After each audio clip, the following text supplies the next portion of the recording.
So it is 9:30 p.m. Eastern Standard Time, May the 9th, 2023. Just moments ago, Tszyu had a media event. It wasn't really, I guess it was a press conference, a announcement press conference for his June the 18th.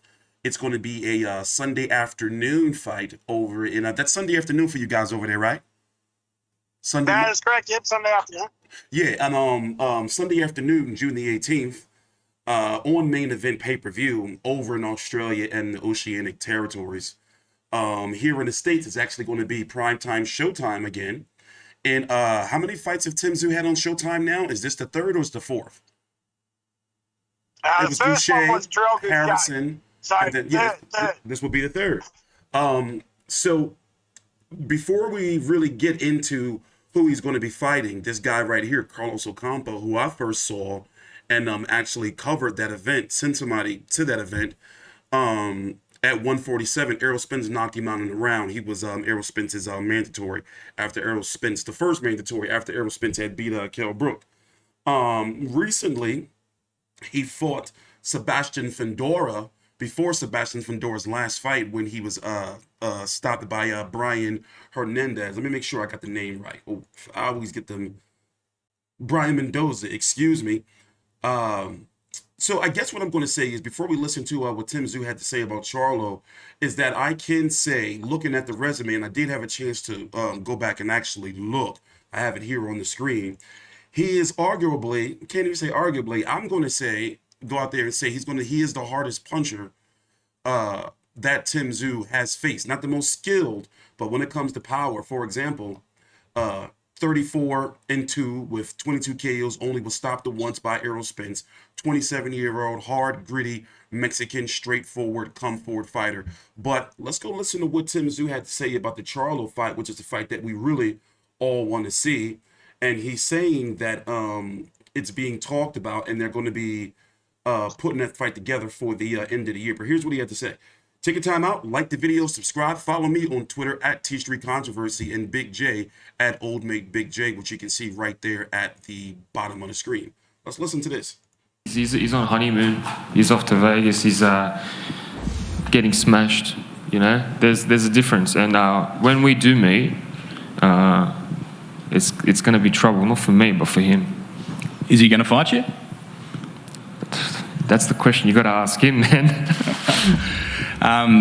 He's on honeymoon. What did you think about what do you think about this fight? Carlos Ocampo, yeah, good stay busy fight. Good stay busy fight. Obviously Carlos Ocampo is not setting the world on fire, but still, for what Tim's doing it for, it's a good stay busy fight and low risk, medium reward. I don't have a problem with it. I mean, initially he was going to fight Austin Trout, which I thought, him. But this is a much better opponent. He's young. He's in his prime. He can box. He's a Mexican. So I don't have a problem with it at all.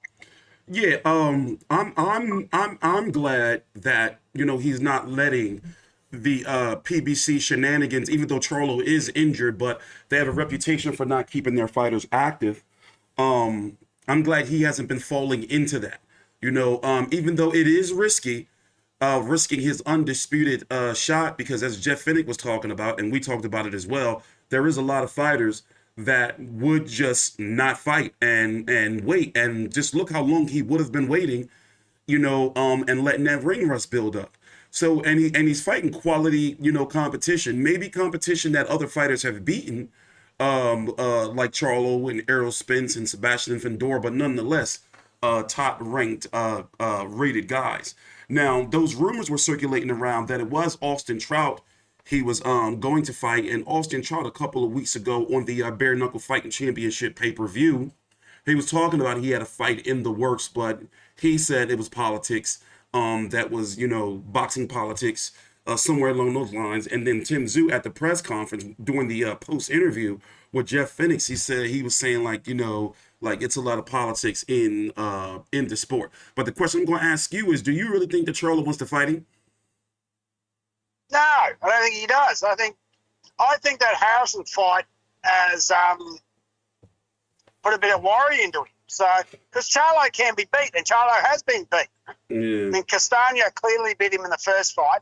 Harrison got him in their first fight. So, yeah, I mean, it seems like that Charlo is going to be as bad as his brother and sit on the shelf for as long as he can until someone does something about it. So, I mean, to his defense, I mean, he did have that injury.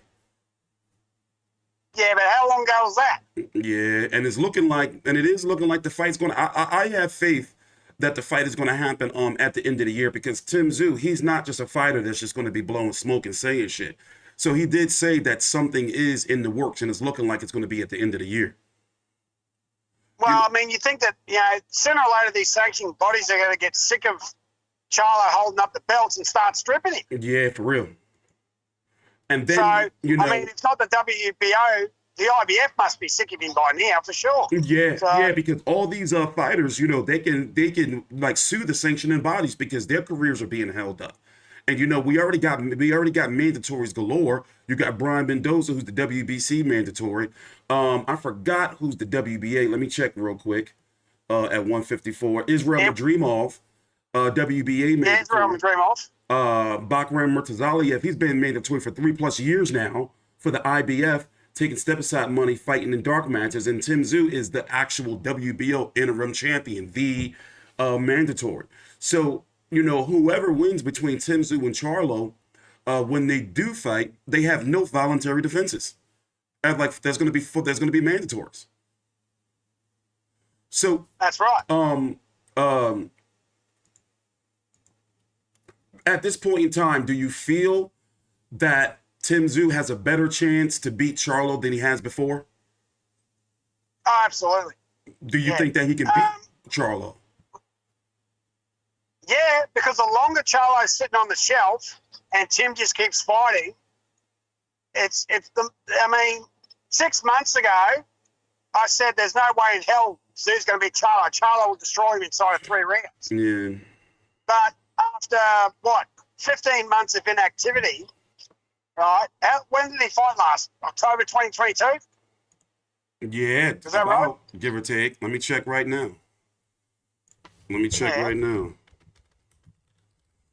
Like, man, like it's like in this era, by the way, Charlo's 32 years old. This is the last time, like, in your career where you should be inactive. 35-1-1 with 19 KOs. He last fought last May. The Castagno fight was last May. Yeah. So it's going to be, next be 18 months. Next week will be a year. So it's going to be well over 18 months before he fights again. Yeah, and he's 32 years old. So he's at the arse end of his prime with a 15-month layoff. And even more concerning is that he had one fight in 2020, okay, COVID, one fight 2021, second fight 2022. So basically one fight a year for the last 3 years. And then the gap between when he fought Tony Harrison, December of 2019, I was there the second time. He had a layoff of 9 months before he fought Jason Rosario. So, he has an average for the last 4 years, at least 9 months, between fights, at least. It's crazy. Yeah, well, that's not going to work in his favor because Tim is active, and active fighters are dangerous fighters. Yeah. Looking at Tszyu's resume, now he did get caught up with that inactivity waiting for Charlo the first time around. After the Takashi Inoue fight, and then they just made it the Terrell Goucher.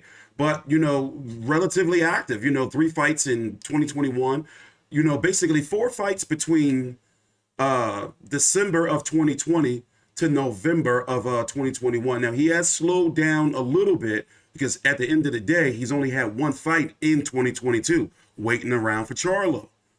And now he's on pace to have 3 fights this year. Tony Harrison, who he stopped in 9 this last March, a couple of months ago.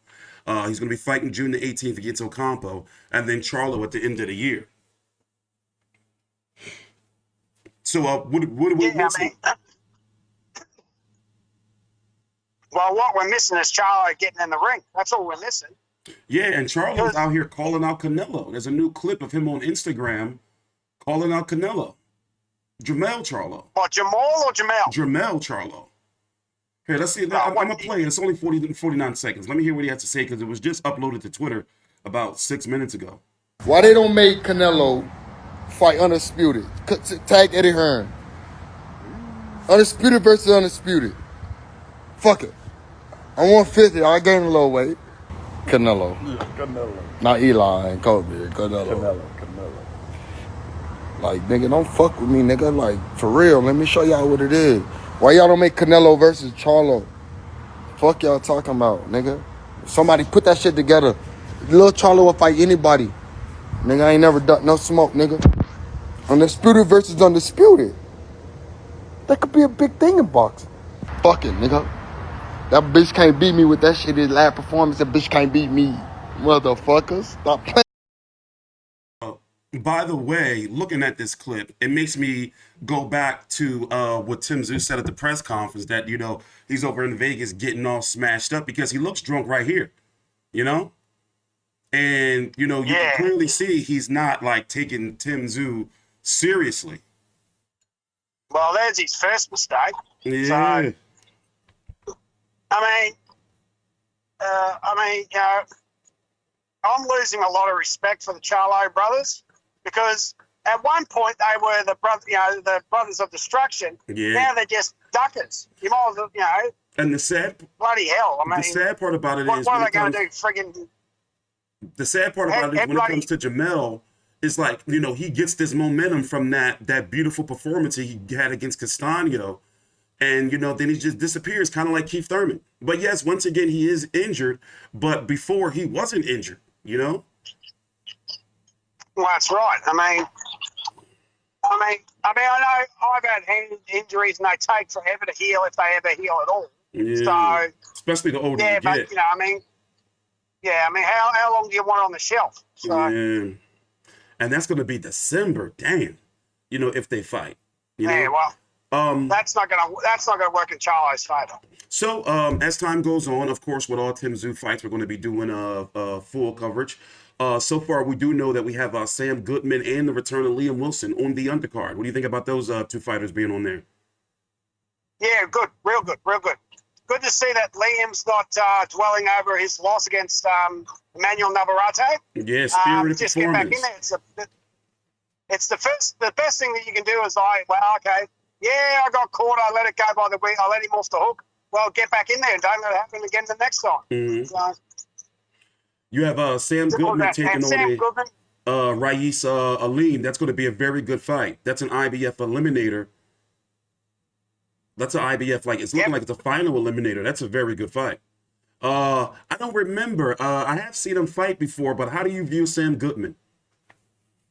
Oh, very good. Very slick. Very skillful. Okay, so what would you say he is? So is he a boxer or a pressure fighter?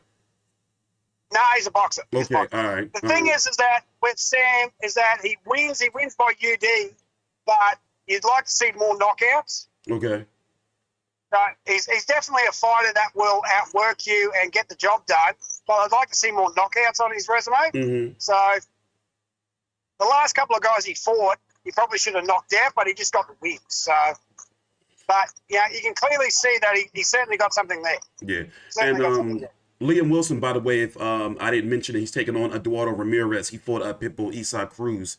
I believe that was Pitbull's last fight. So this is also supposed to be a no, it's not an eliminator. Okay, so basically these are PBC fighters. So this is a PBC co-promoted Showtime event, pretty much. And I'm guessing it's safe to say that, you know, like Tszyu is a PBC fighter to an extent.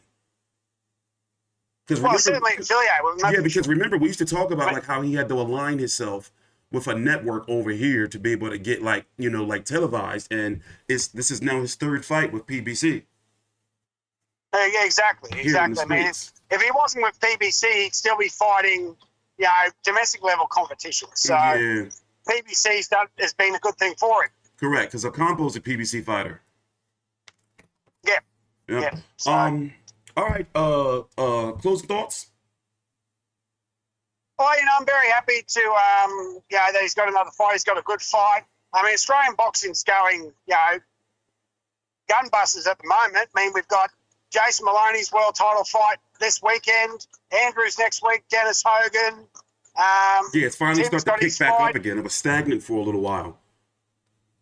Sorry? It's finally starting to pick back up again. It was stagnant for a little while. It was stagnant for a little bit, but if the both Maloney twins can get up,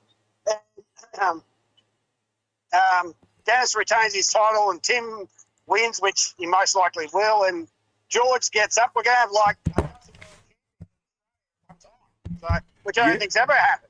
Ever. Yeah, and we will be talking about these things in the Australian Boxing Podcast in the coming days. It's just that we had to get through Tszyu, which Tszyu, carrying Australian boxing on his back deserves its own video. But one final time, are we missing anything before we get up out of here?